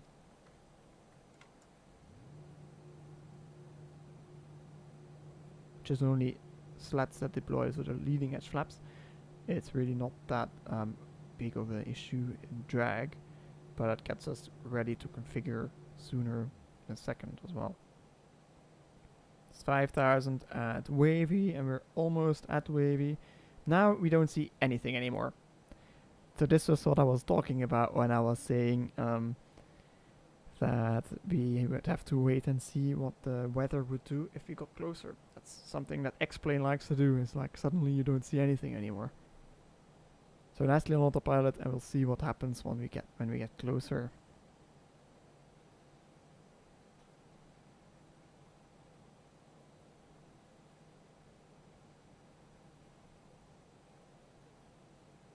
Alright, let's go arm approach. Glide slope localizer, because we should be on our localizer already. And so they're all selected here. We can be on our localizer already. Let's say they cleared us for the approach. That's when we want to be on here. Let's go autopilot 2 on as well. Just to help us in case that's needed. Alright, we have the airport in sight again. Perfect. We do have some precipitation. However, I'm not gonna switch on my wiper just yet. We're nicely flying the instrument approach. We don't need to look outside yet. Alright, since we are on our glide slope already, I'm gonna wait until we pass 2,200 and then we can set our missed approach altitude of 4,000 feet. Right, we're 10 miles in. Let's go speed.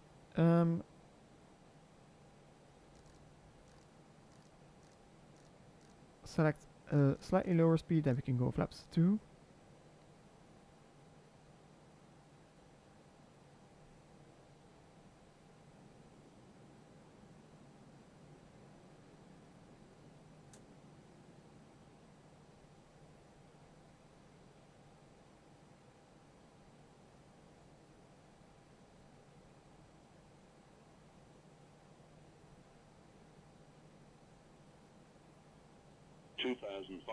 Alright, we want to go flaps 2 pretty soon, but the airplane is not slow enough yet.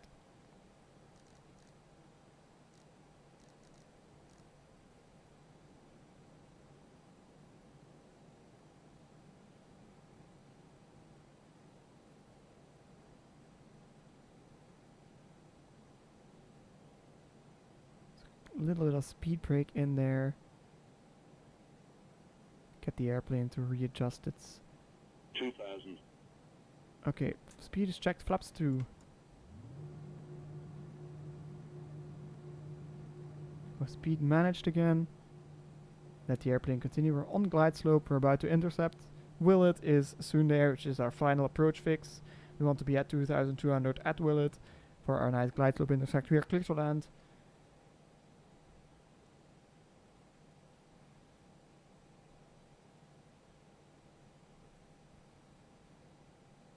Alright, missed approach altitude 4,000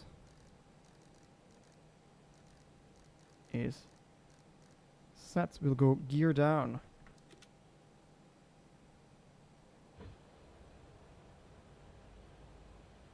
Cabin is ready. Spoilers are armed. Lights as required. Flaps 3.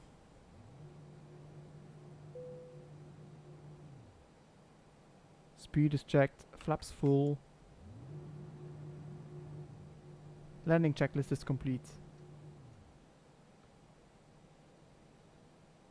We are visual with the runway. 1000. My airplane. And we are stable. Missed approach altitude is set. Alright. Does it matter if we turn on the wiper? It's not making much difference, so let's leave it like this. We have plenty of visibility. Try to stay on my glide slope though. I don't have to be too distracted to lose it here. So landing no blue. We're good to go. We're a little low. But you're visual now. Alright, back on there. On the localizer still. Nicely on there. Getting back on that glide slope. Correcting for everything. Keeping that scan going nice and smoothly between attitude, my glide slope, my localizer, my airspeed. All the parameters on my primary flight is being checked.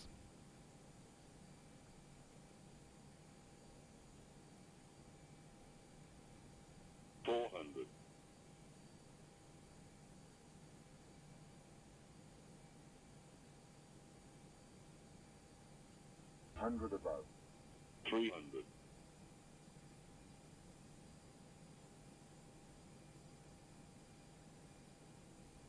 Minimum. Landing. 200.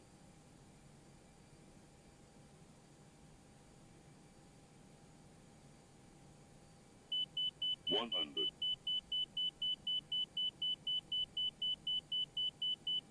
50. 40. 30. 20. Retard. 10.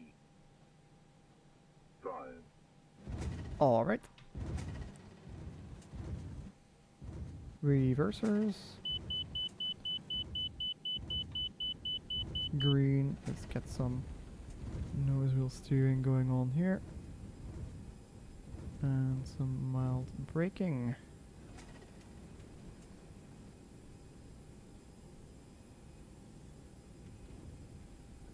And we want to reversers idle. We want to vacate right.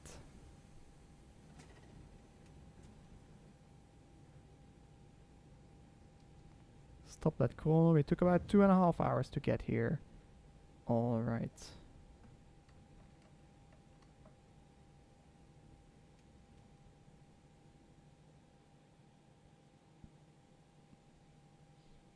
Alright, we are clear of the runway. Let's set our parking brake quickly, get this all configured. Flaps go up. Engine mode selector to normal. Transponder goes to standby. And restart our chronometer. Strobes to off. Landing lights off. Nose light to taxi. And apparently pack 1 off as well. Then we can see where we are exactly on the airport. So we did vacate November 2 as I predicted. We will go right here and then taxi Alpha 1 to Alpha 9 and then in there. Alright, makes sense. And let's start taxiing. And as we continue to taxi, let's clean up the aircraft further.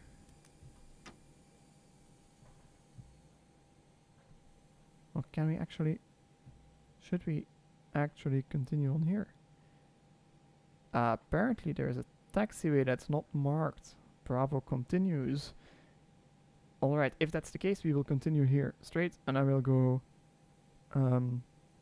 Alpha 9 in there.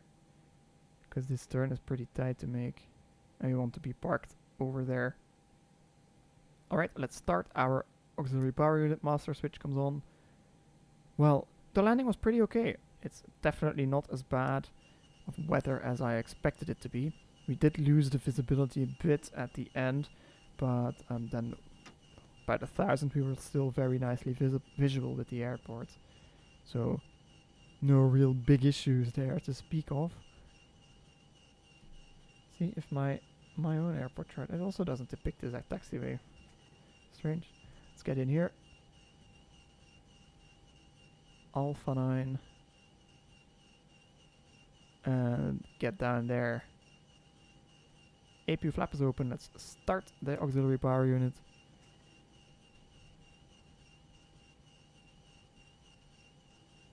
Alright, this sound is just annoying. I'm gonna turn this off. And taxi in. Into the B terminal. When I flew through Chicago, B terminal is where I went. Or maybe C, I'm not sure. One of these at least. For my international connection. Pretty cool. Very big airport.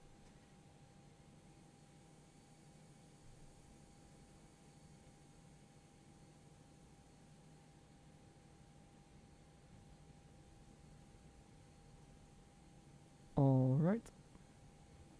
And before we shut down the engines, because this messes stuff up with the replays, let's get a quick replay of my landing here.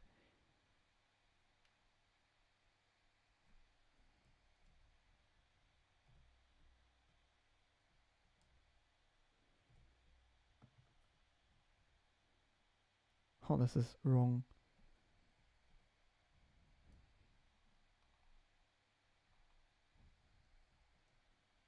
Actually not the runway that I'm aiming for. See if I can get a little closer and then switch over to the actual runway that we're landing on.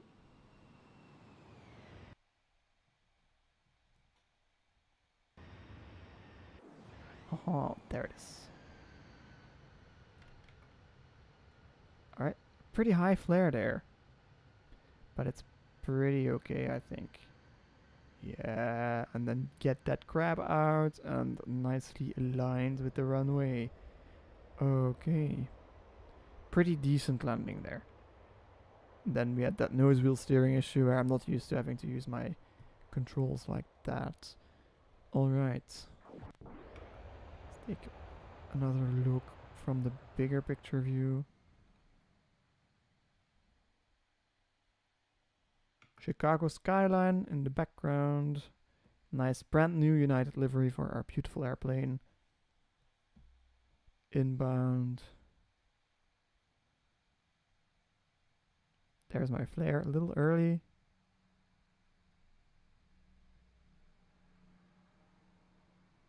And then the touchdown. Lowering the nose, getting the reversers deployed. And using mostly reverse thrust to stop the aircraft on this snow-covered, contaminated runway. Alright, and let's see some passenger views.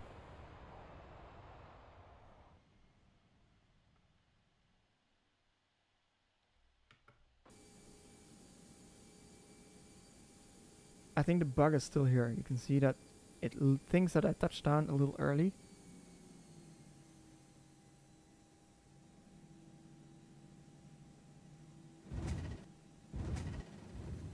And the actual touchdown is here. Alright.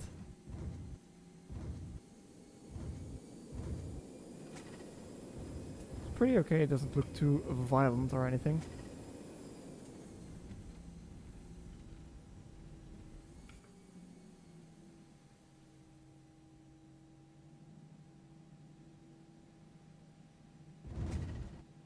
And we actually touched down here.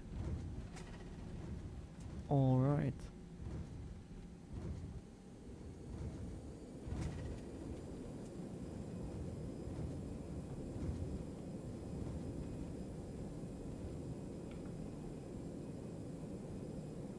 Alright, I think that's enough replays. Don't want to bore you guys, because we all saw this landing multiple times now. I always like how it looks when the flaps retract and stuff.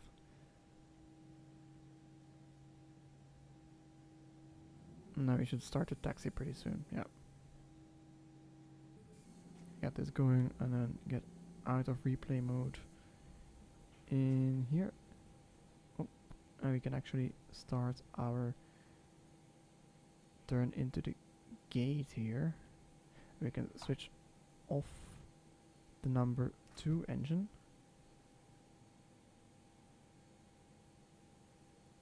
And get these lights off.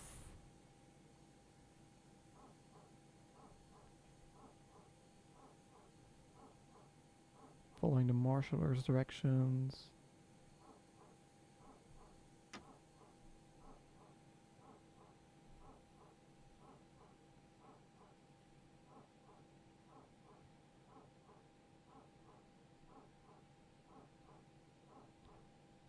About to come to a nice gentle stop at the sign of our marshaller.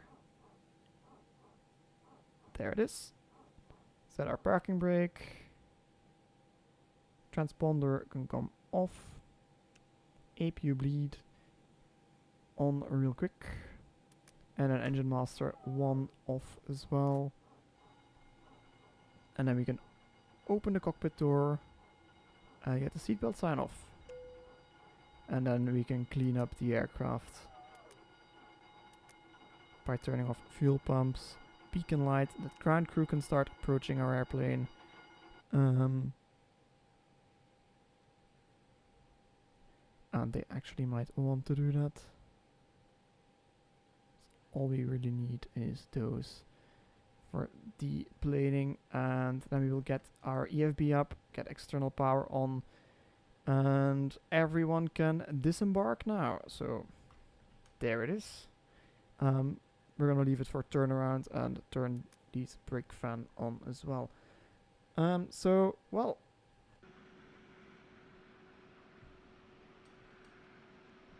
one left can open, and my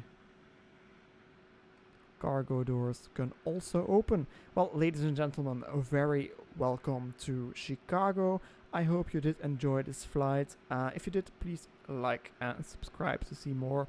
I do make a lot of these videos, and there are already some streams on my channel if you want to watch those. Anyway, I hope you enjoyed, and I hope to see you soon in the next stream or video. Bye bye.